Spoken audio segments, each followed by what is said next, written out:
गुरुर्ब्रह्मा गुरुर्विष्णु गुरुर्देवो महेश गुरुर्साक्षात् परब्रह्म तस्मै श्री गुरवे नमः। गुरुमूर्ति गति चंद्रमा सेवक नैन चको पलक पलक निरखत रहो गुरुमूर्ति के ओर सिया। पर राम चंद्र संग करजे उमा। श्री गुरु चरण सरोजर जोरे निजमल मुकर सुधार बरनौ रघुबर विमल जसो जोधायक फल खाय सिया। पर राम चंद्र शंकर जे उमा। राम नाम का लूट है लूट सके जो लूट अंत समय पछताएगा प्राण जाएगा छोट सिया। पर राम चंद्र शंकर जे उमा। आग लगे आकाश में तू भी गिरे अंगार संत नहीं रहते तो जल जाते संसार सिया। पर राम चंद्र शंकर जे उमा। तुम्हें वो माता जो पिता तुम्हें वो बंधु सखा तुम्हें वो विद्या दर्विनम तुम्हें वो सर्वम मम देव देव। कबीरा जब हम पैदा हुए जग हसे हमरो ऐसी करनी कर चले हम हसे जग रोई सिया। पर राम चंद्र शंकर जे उमा। आदरणीय श्रोता सज्जन वृंद माता एवं बहनों भारत भूमि के गौरव गरिमा बढ़ाने वाली देवी तुल्य शक्ति स्वरूपा बहन चरणों के कोटि कोटि नमन। रूपन पंजियार का माँ दुर्गा लोक गाथा भगत मंडली कपसिया पोस्ट किशनपुर रतवारा जिला मधेपुरा के तमाम कलाकार पूरे पार्टी के साथ बिहार संगम स्टेडियम में दूसरा भाग बाबूजी इससे पहले एक देवी का झूमर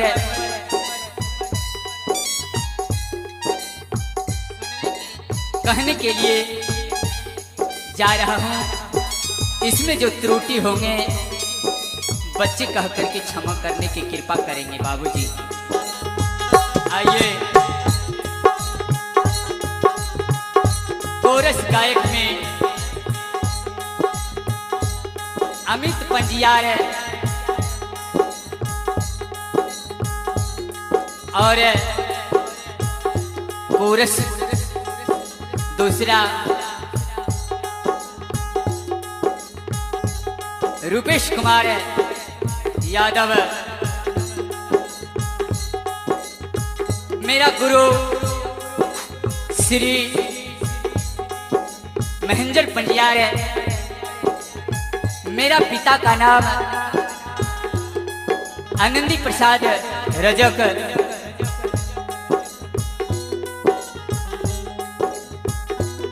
आरगंज और बेंजो पे संगत करने वाले मालिक विद्यार्थी पिता भासु सिंह पेसर, बैठ पे संगत करने वाले मुरलीधर जी कुर्सेला कटिहार, नाल पे संगत करने वाले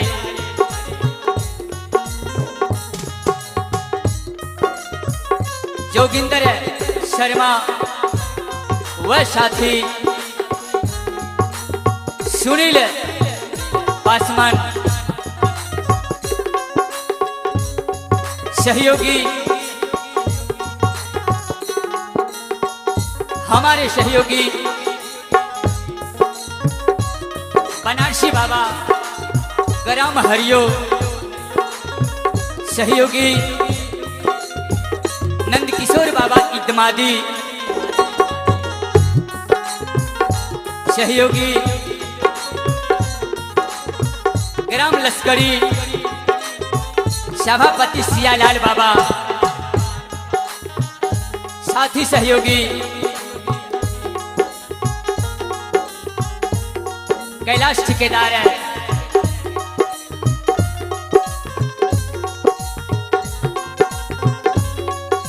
और आप सब एक झूमर सुनने के बाद ज्योति बाबा के दूसरा पार्ट लेके चलेंगे बाबूजी। के यो तो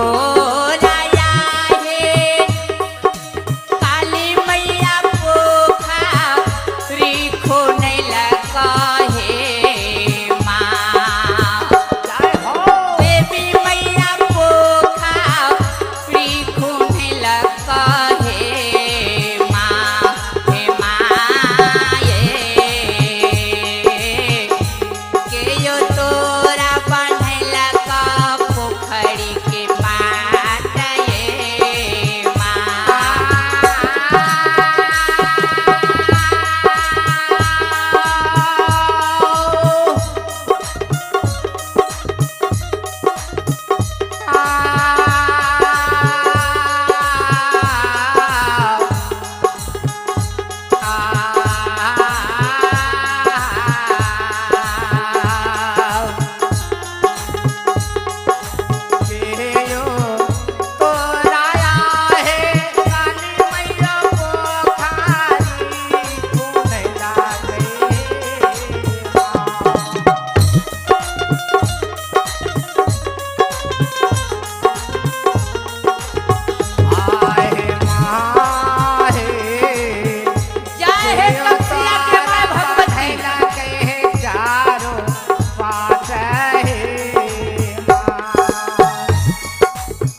कहबर करबै सोलह हो सिंगार ये नार। पोखरे नहबै सेवक पातर के सिया धरबै होना। जय हे सेवक हो पातर के सिया धरबै होना। सेवक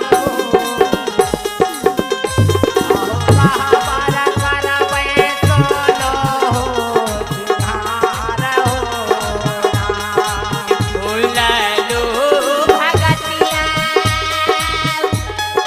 सरस्वती कांठा दिहनी रमैये नये माँ। सरस्वती कांठा दिहनी रमैये नये माँ ये। तब गईबा भागती है भजानन ये माँ हे माँ ये। तब गईबा भागती है भजानन ये माँ हे माँ ये। तब गईबा हे भागती है भजनिया ये माँ हे माँ ये। तब गईबा भागती है भजा। प्रेम से बोलो बोलो माता भगवती महाराज। के जय। ज्योति बाबा के माँ पाठशाला स्कूल जही ना पहुँचे छै, जही ना विद्यार्थी के छुट्टी के टाइम भए गेले, ओहि समय में ज्योति बाबा के माँ स्कूल के गेट पे खड़ा छै। जही ना मास्टर विद्यार्थी के छुट्टी जैथे, विद्यार्थी कहे छे, विद्यार्थी के आवाज लगावे छे, हो विद्यार्थी सुनो सुनो। विद्यार्थी ज्योति माँ बाबा माँ के देखे छे, विद्यार्थी कहे छे चेला चटिया हे माता जी आय हमरा से कौन गलती कौन चुक होल छे, हमरा अपने बुलावे ले आयल छिए। विद्यार्थी के कहे छे माँ हे बेटा बेटा हो तोरा ज्योति बाबा प्रसाद खाय ले बुला रहल छौ। इतना बात सुनी के छलगरिया बलक जय हो बलक माले। पाठशाला से स्कूल से बस्ता लेने ज्योति बाबा के माँ आगू आगू, विद्यार्थी पाछू से जाइए। हे बाबा तू घर लाए बातिया।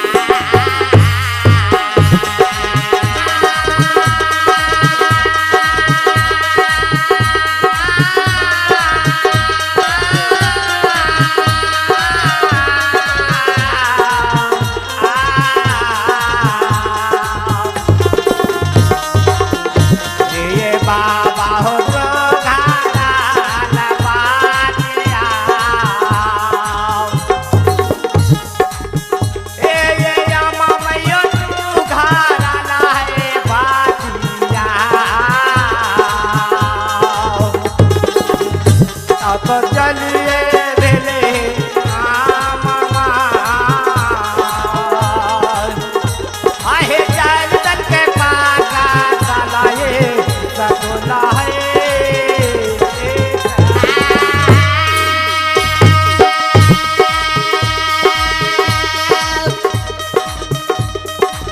हे श्रोता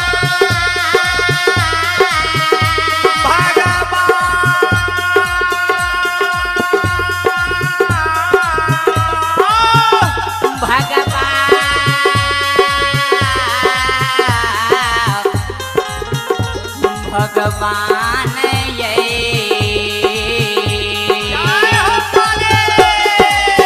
हे बाबा हो छाना ये घड़िए में आहो तुमिए गेलै हे आमा आज तुम गेले बेटा के ना जाए।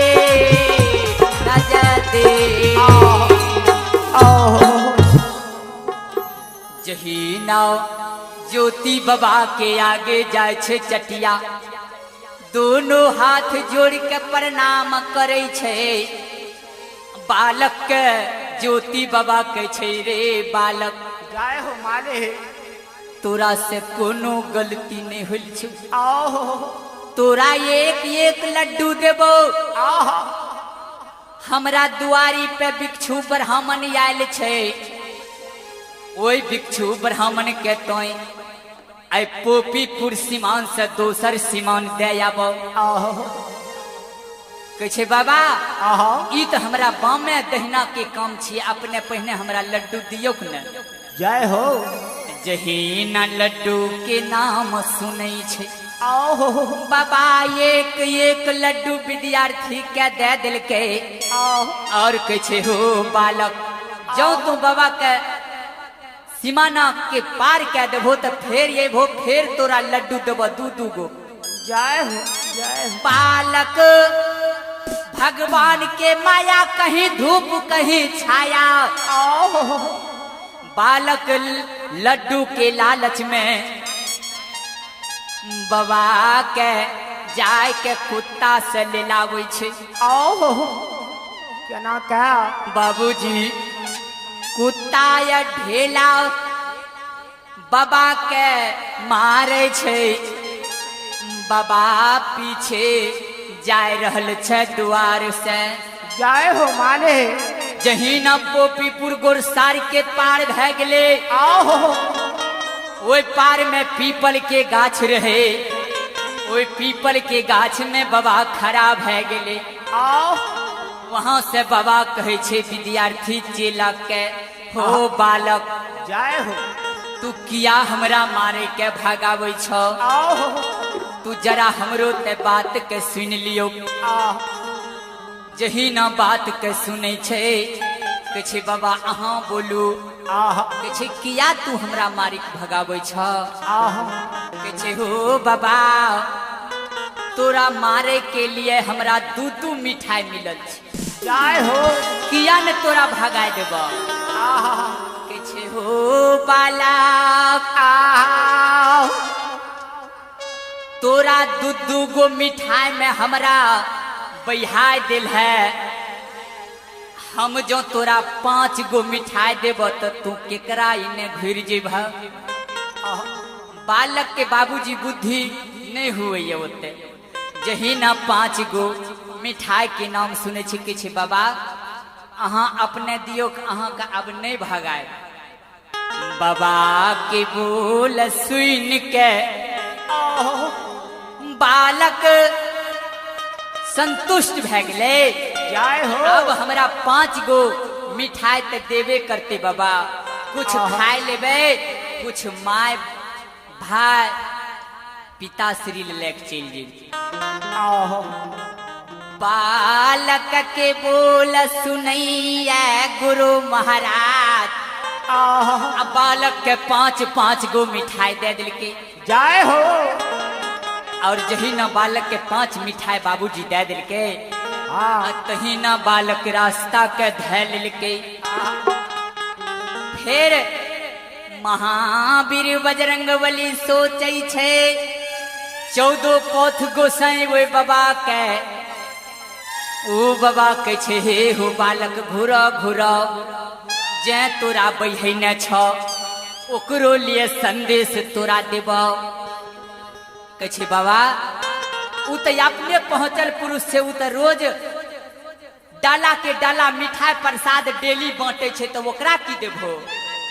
कहे बाबा, कहे बालक सुनो, हमर जे प्रसाद छिया, जे तोरा देन छिया से तू खई।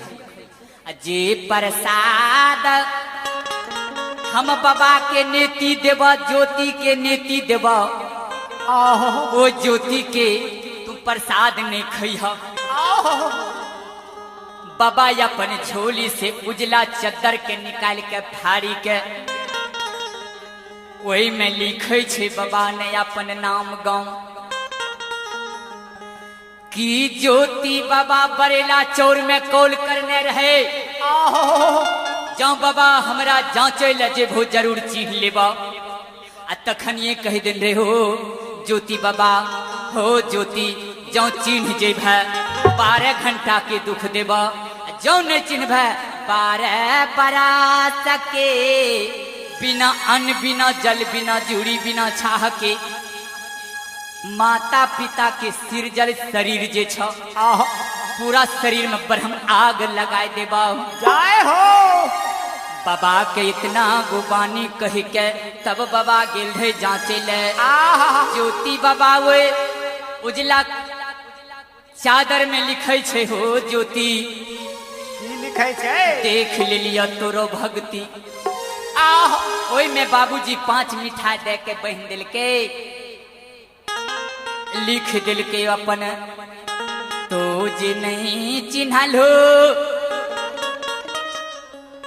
तोरा भगवान नहीं लिखने छो लाली सेज पलंग पे सुतै के लिए तू किया लाली सेज के याद करे छो हो ज्योति जही न ज्योति बाबा के नाम से लिखे छे जही न विद्यार्थी के दे छे विद्यार्थी वहां से जाइए हे ये बाबा हे ना चाले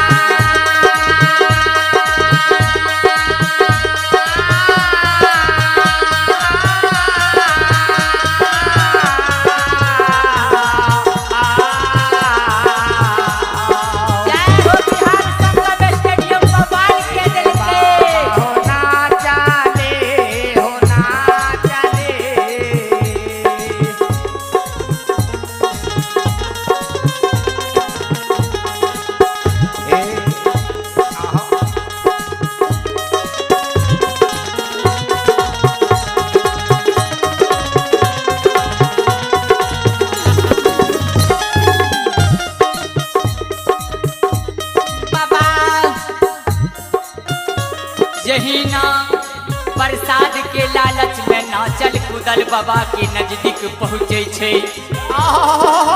ज्योति बाबा के छे हो बालक तू एते किया हुल्लास बन के आयल छो के छे बाबा एक लड्डू में बाबा तू ओकरा बहिए है जेहन पहुँचल पुरुष बाबा रहे जय हो मालिक 5 गो लड्डू सब विद्यार्थी के दिल कहे आ तोरो लिए लड्डू संदेश देने छे बाबूजी यही न संदेश ज्योति बाबा के आगू दैये ज्योति बाबा यही न बंधन के खोले छे ज्योति बाबा के आंख से आंसू बहे छे जही न पढ़े छे ओई में लिखल है हे हो ज्योति चिन्हा लो के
पढ़े लिखी छे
श्रोता भगवान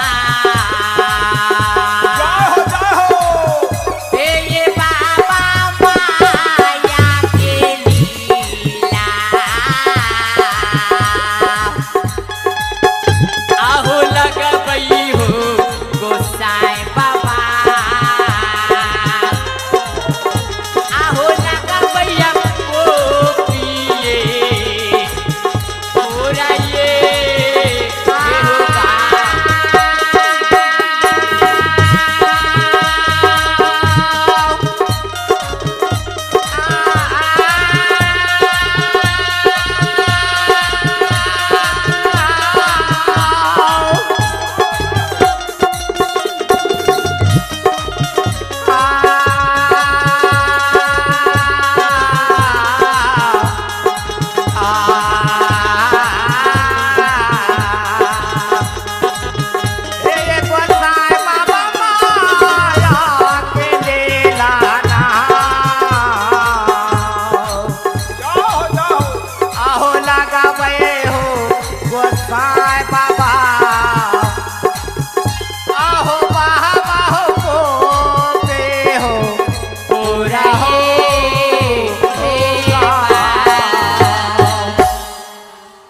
बाबूजी जहीना ज्योति बाबा के संदेश पढ़िए माया के लीला लगा दिलकई बाबूजी ज्योति बाबा के जय हो जहीना एक अक्षर पढ़िए शरीर में लहर उठई छै ज्योति बाबा कानै छै सुमरे छै दीनानाथ दिन बंधु कहो गोसाई बाबा बाबा ये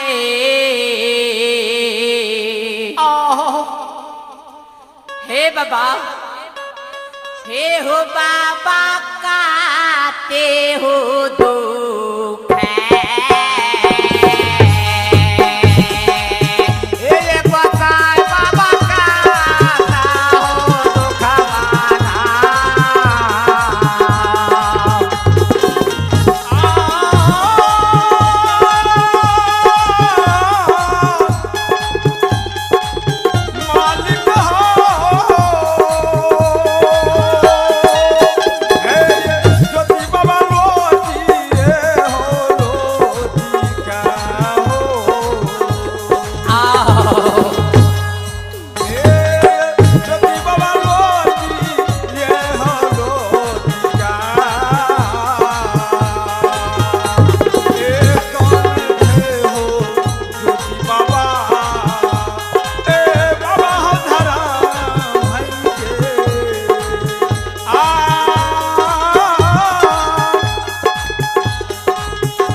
शरीर में परहम आग लागे छै माँ के जे सृजल शरीर छै दर दर खून पीप बहैया जय हो माले माँ से कहै छै हे माँ माँ हे माँ अब हम गोपीपुर नगर में नहीं रहबो जब माँ के कहे छे बेटा हे माँ बेटा तोरा कौन संकट पर गिलो छे माँ अब हम नहीं रहबो माँ, हमरा ले चल पकवाई नार पे माय गए, शरीर में आग ब्रह्म आग लग गेलो माँ। यही ना माँ के कहे छे, माँ के आँख से आंसू जाय छे, बेटा के कहे छे बेटाओ, हे बेटाओ, हे हो बेटा की किया हो तो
बेटा किया असगोन बात बोले छ हो बेटा, ऐ नगर समाज में तू बेटा जय हो माले, ऐ संसार में उपकार करने छो, जे अरदसिया कानलिया बे रहे ओकरा ये गहबर से हंसाए के भेजे रहो।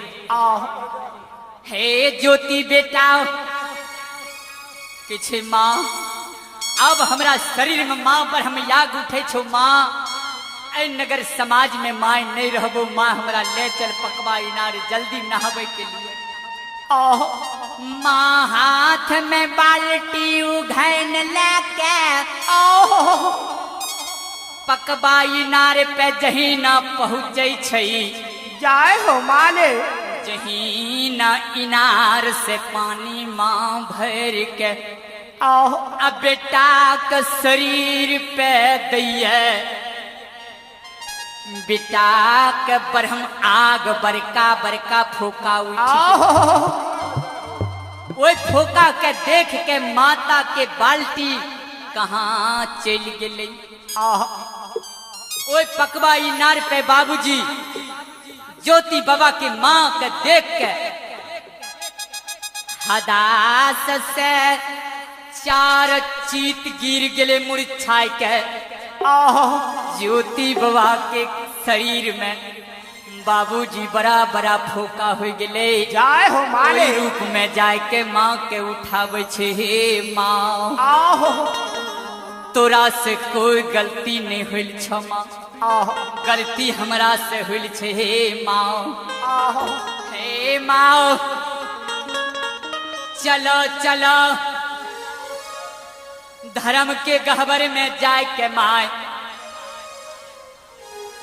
पूरे पोपीपुर में जाए के माए समाज के मोची के ढोला हाथ दिलाई दी हो कि ज्योति बाबा के, अब ज्योति बाबा पोपीपुर में नहीं रहते।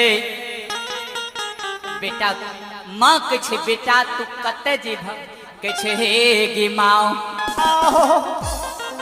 बिना यन बिना जल बिना जूड़ी बिना छाह के बिना पानी के माँ 12 बरस केंदली बनली खदने छै। जही न केंदली बन के नाम सुनै छे माँ। आहा हे हे माता लोटिए है लोटी के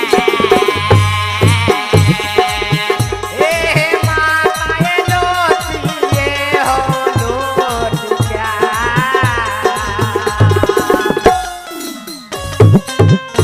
आहे कानै छै हे ज्योति के माँ। आहे कानै छै गहवर के आंगन।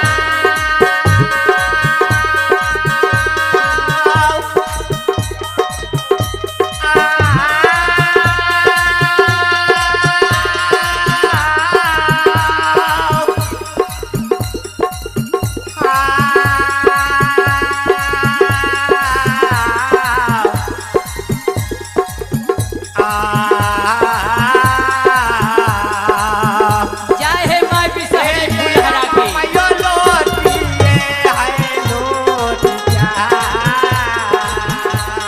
जय हे माय भगवती रतबरा ग्राम के।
बाबू भैया माँ बहा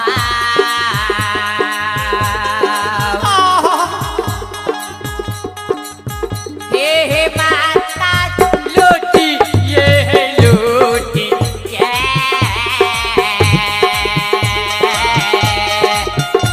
आहे कानै छै हे आमा माँ आहे सुमर युगालो ये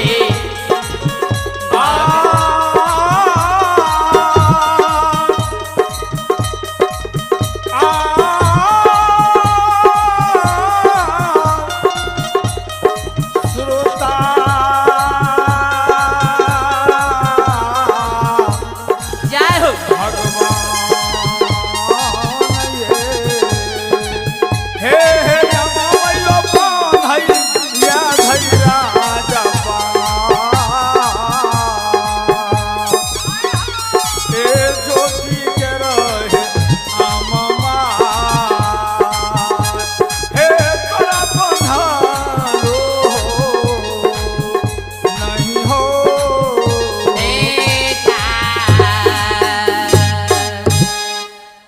जही न ज्योति बाबा के माँ के कानब के देखै छै ज्योति बाबा ज्योति बाबा कहैये माये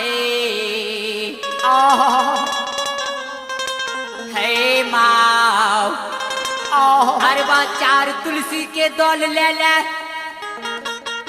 पूरे पोपीपुर समाज के जाय के कही दो दुआरे दुआरे जाए के कही दियो अब ज्योति बाबा नहीं रहता। सब समाज के कही दियो ज्योति बाबा अब पोपीपुर नगर छोड़ के किंडली बन जेता। जय हो माले। माया से प्रभु अजब बनाया, विधि के लोग जा नौ नहीं पाया।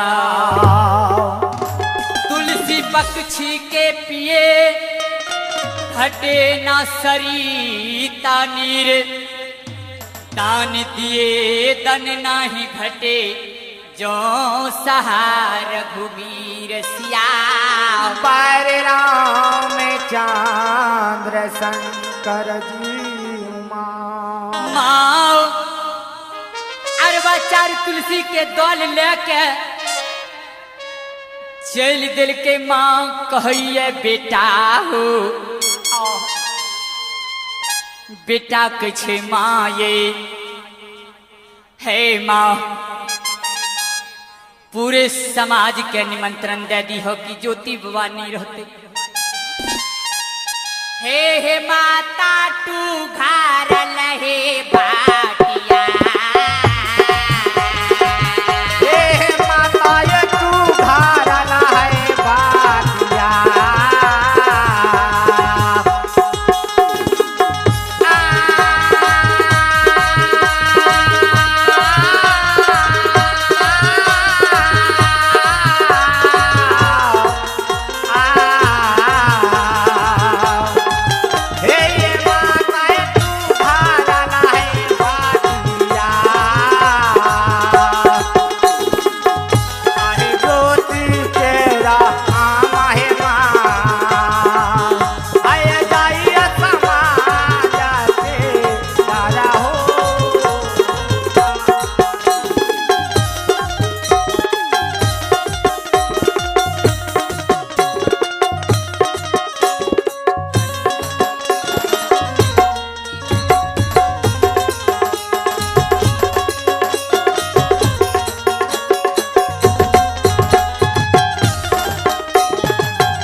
भक्त भगवान के जय। जही न समाज के सबके कही दिल के सब समाज सुन के दरबार मार के ज्योति बाबा के दरबार पहुँच गए।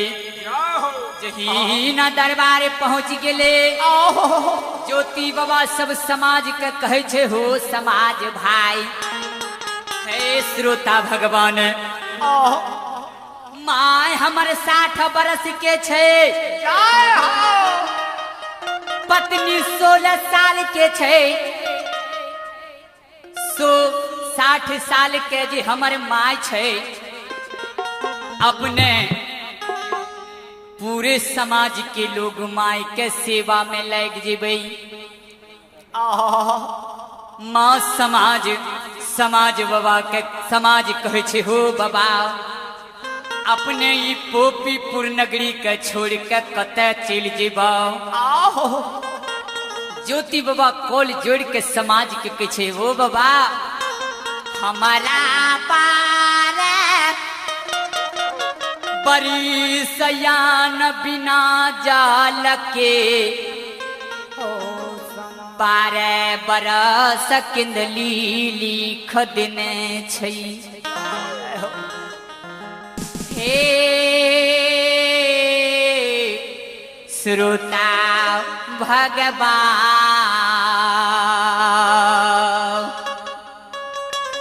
जहीना गुरु बाबा के कुछ बाबा अहाँ के बात हम नहीं मानब, अहाँ के नहीं जावे देवे किंदली बन कहने अपने जब तक यहाँ छिए ऐ पोपीपुर में केकरो कोई दुख नहीं हुए छे। हो मालिक अपने जे यहाँ से चल जेबे ऐ पोपीपुर नगर में कते दुख परतई हो गुरु बाबा। बाबा ज्योति बाबा तखनी समाज भाई से कहने छे समाज भाई जत दुख के पोटड़ी छे ये पोपीपुर नगर में सब हम अपन सिर पे ले लेबै।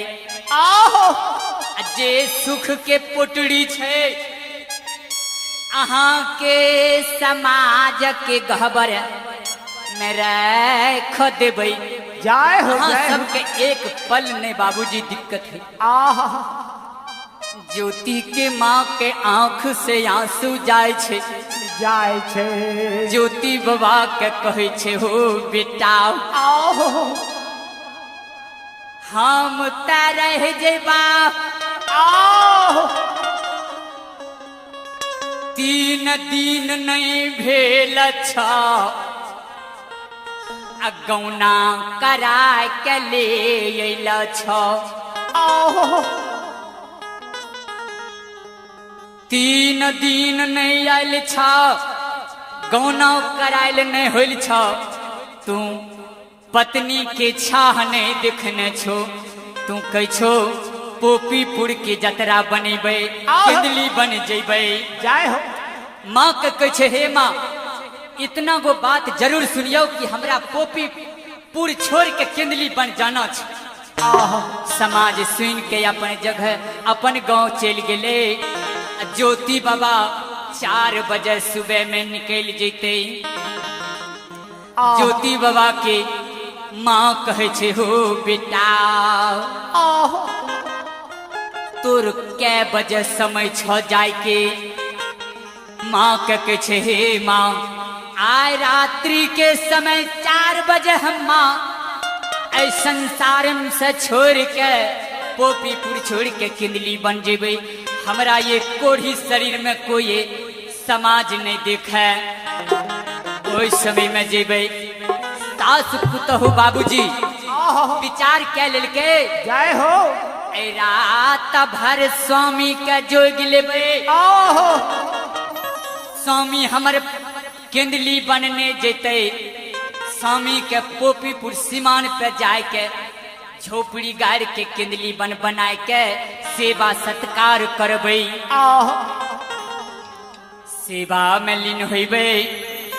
बाबूजी ज्योति बाबा लाली सेज पलंग पे जय हो माने ज्योति बाबा के सुताई दिलकै। माँ गुरथारी में पत्नी गुरथारी में पैर के दबावे छे बाबूजी। अम्मा सिरहोन में जाय के बेटा से सोर करैया।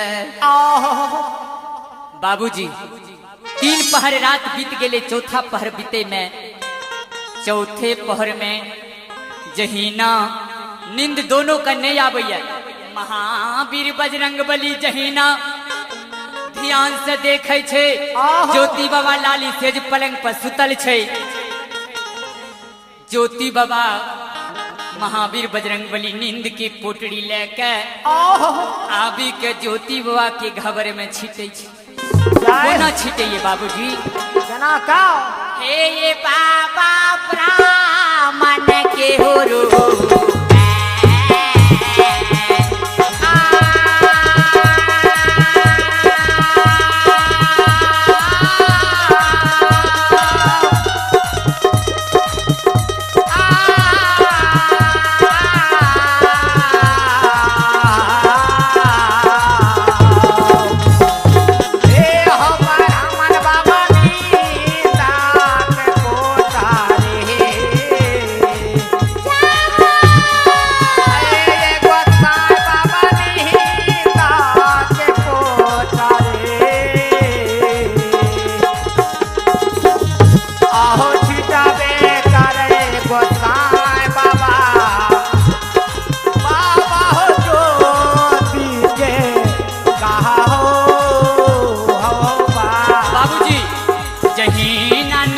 पोटड़ी छिटे छे।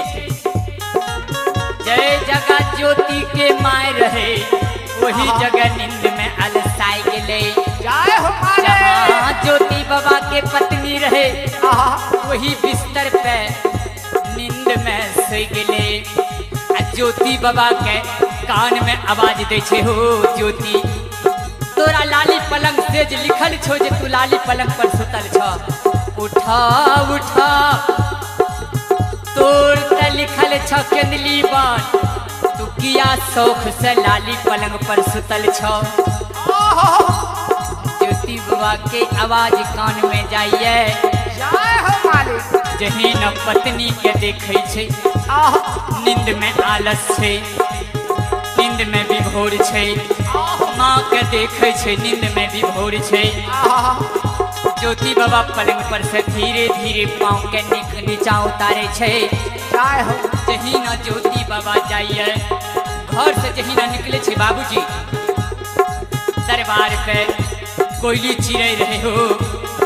कोयली चिड़ै के छे, हो बाबा तू हमरा छोड़ के कते जीभो। कोयली चिड़ै के कहे छे, गे कोयली, हे गे कोयली, तोय सुने हमर बानी के। हमरा केंदली बन लिखल छे तो भाने लोहा के पिंजरा में, यहाँ दूध भात खिले तो तू रही हो घर में। हे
बोली भक्तिया भगवान।